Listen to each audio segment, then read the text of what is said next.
आइए आज आपको कहानी सुनाते हैं स्वामी विवेकानंद जी की फ्रांसीसी विद्वान का घमंड चूर। यह उन दिनों की बात है जब स्वामी विवेकानंद जी अमेरिका के शिकागो शहर में अपना ऐतिहासिक भाषण देने गए हुए थे।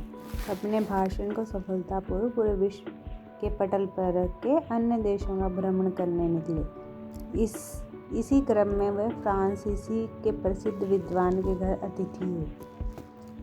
स्वामी विवेकानंद ने उस विद्वान का आतिथ्य स्वीकार किया और उनके घर पहुंचे। स्वामी जी का स्वागत घर में सम्मानजनक हुआ। स्वामी जी की रुचि के अनुसार भोजन की व्यवस्था की गई। विदेश में इस प्रकार का भोजन मिलना एक सौभाग्य की बात थी। भोजन के उपरांत वेद वेदांत और धर्म की बड़ी बड़ी रचनाओं का पर शास्त्रार्थ आरंभ हुआ। शास्त्रार्थ जिस कमरे में हो रहा था वहाँ एक मेज पर लगभग 1500 पृष्ठ की एक धार्मिक पुस्तक रखी हुई थी।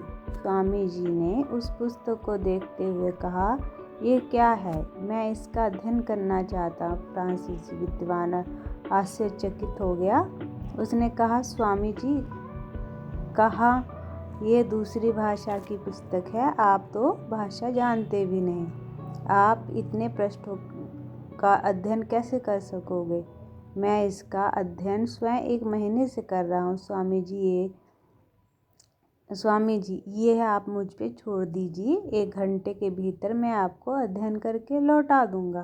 फ्रांसीसी विद्वान को अब क्रोध आने लगा। स्वामी जी इस प्रकार का मजाक मेरे साथ क्यों कर रहे हैं?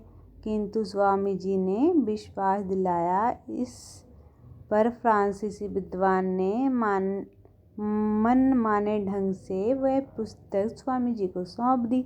स्वामी जी ने उस पुस्तक को अपने दोनों हाथों में रख 1 घंटे के लिए योग साधना में बैठ गए। जैसे ही 1 घंटा बीता, फ्रांसीसी विद्वान उस कमरे में आया। स्वामी जी, क्या आपने पुस्तक का अध्ययन कर लिया? हाँ अवश्य। आप कैसा मजाक कर रहे हैं? मैं इस पुस्तक को 1 महीने से अध्ययन कर रहा हूँ। अभी आधा भी अध्ययन नहीं कर पाया हूँ और आप कहते हैं कि आपने अध्ययन कर लिया? हाँ अवश्य। स्वामी जी, आप मजाक कर रहे हैं।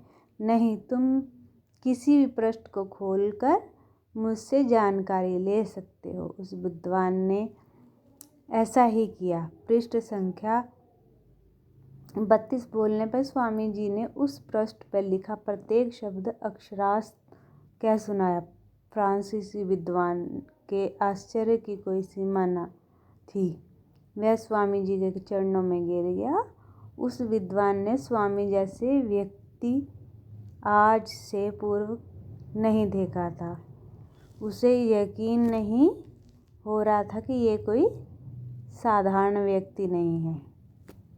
तो अगर आपको ये कहानी पसंद आई हो तो प्लीज़ इसको लाइक, शेयर, कमेंट और सब्सक्राइब ज़रूर करें। धन्यवाद।